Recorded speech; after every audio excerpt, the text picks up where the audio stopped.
All right, so picking back up on social, religious, and educational policies. So in terms of his education policies, under Stalin, education actually became much more widespread and accessible. Stalin is quoted saying, "Education is a weapon whose effects depends on who holds it in his hands and at who is it aimed." So although Stalin's motivations may not have been great, the fact that he gave education to a much wider range of people in the Soviet Union can definitely be seen as a positive. During Stalin's rule, there was huge increases in literacy rates. Classes and curriculum were really aimed at creating good communist citizens. It was a totalitarian state, and so the state controlled the curriculum. There was a strict enforcement of discipline, and teachers were monitored by the police to really control what they were teaching, what they were saying, and what they were doing in the classroom.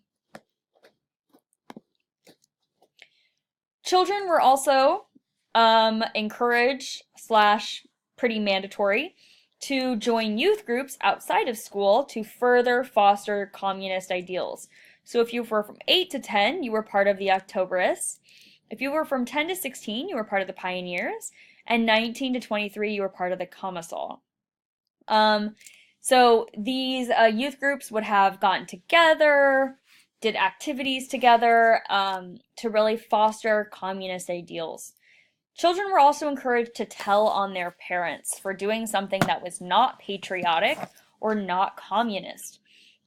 Everyone was honestly encouraged to do this. That's why the Soviet Union is often referred to as a telling society. Everyone was encouraged to tell on their neighbors, co-workers, for saying or doing things that were not patriotic so that the secret police could then, enforce the laws of the state. The Soviet Union was also guilty of really rewriting history. They published a textbook called A Short History of the USSR, which was really heavily propaganda, but it was taught in schools as if it was an actual textbook.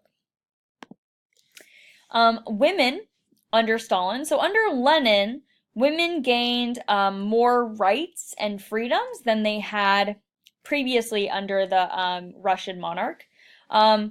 No wedding rings were required. Abortions were easier to obtain under Lenin. Divorce could be much easily gotten for women if they did not want to be in a marriage any longer.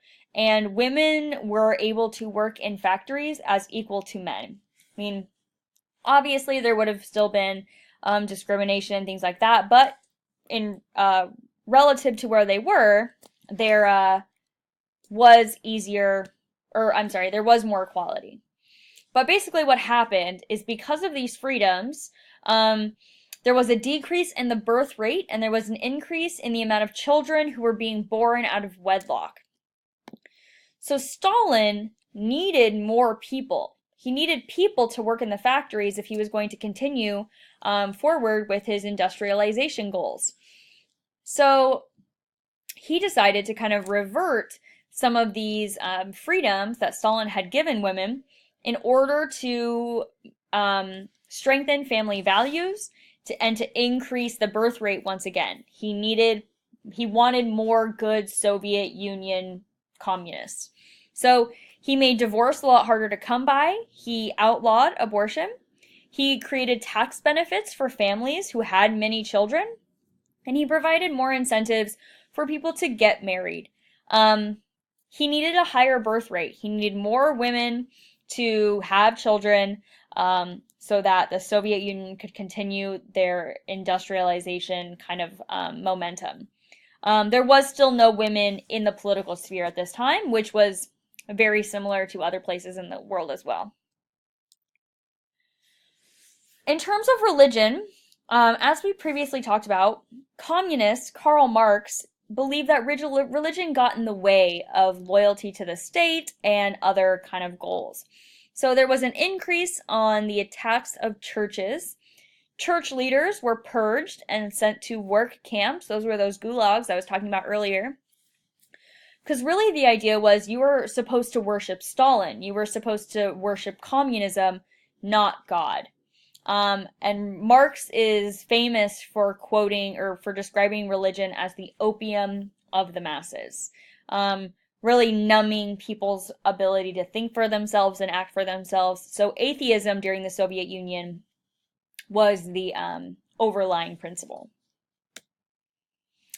Standard of living. So standard of living was bad and good, kind of depending on the time period and what you were doing. There were shortage of food because so many people were involved in industrialization, and collectivization had really not worked to increase the food supply like Stalin hoped it had.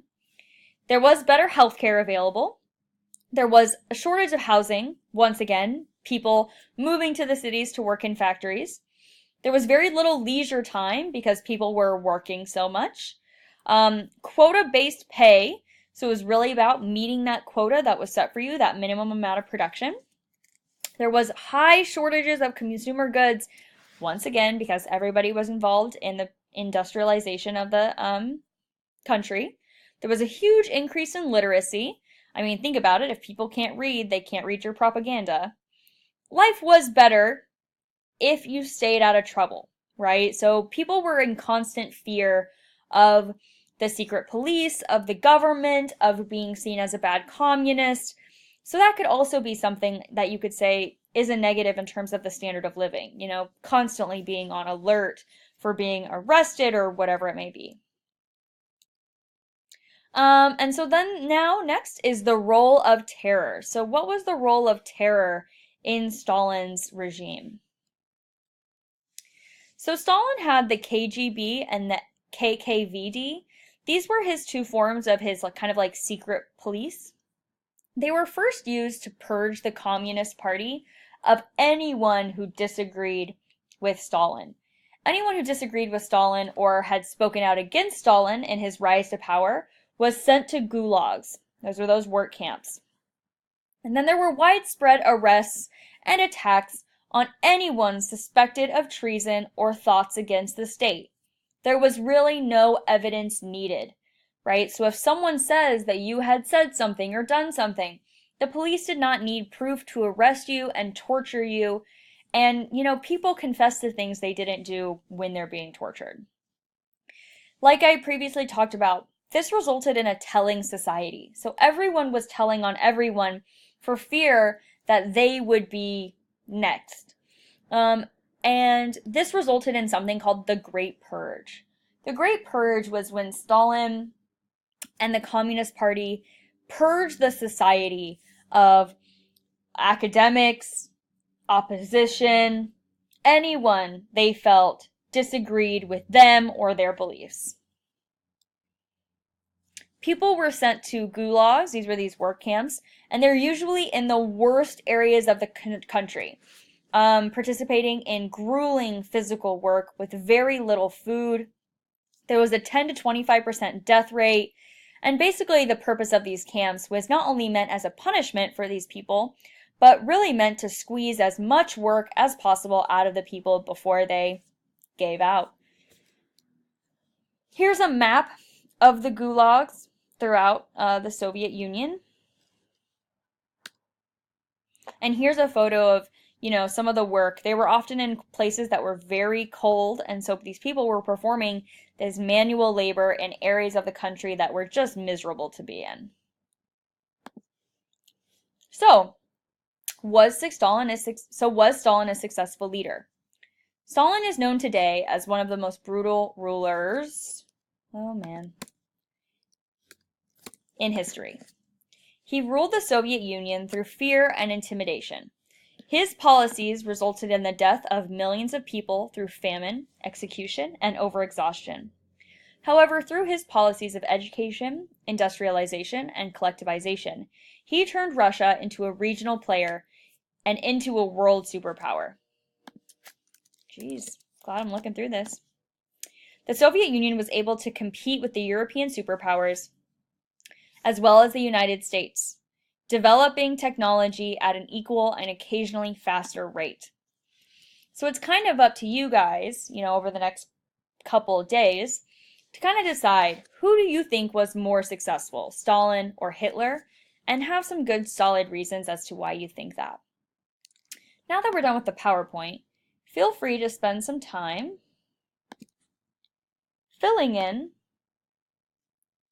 this column of the table. And then next class, we'll go over Hitler. Please look at the post on the Google Classroom to see what you should be doing if you finish this work before the end of class.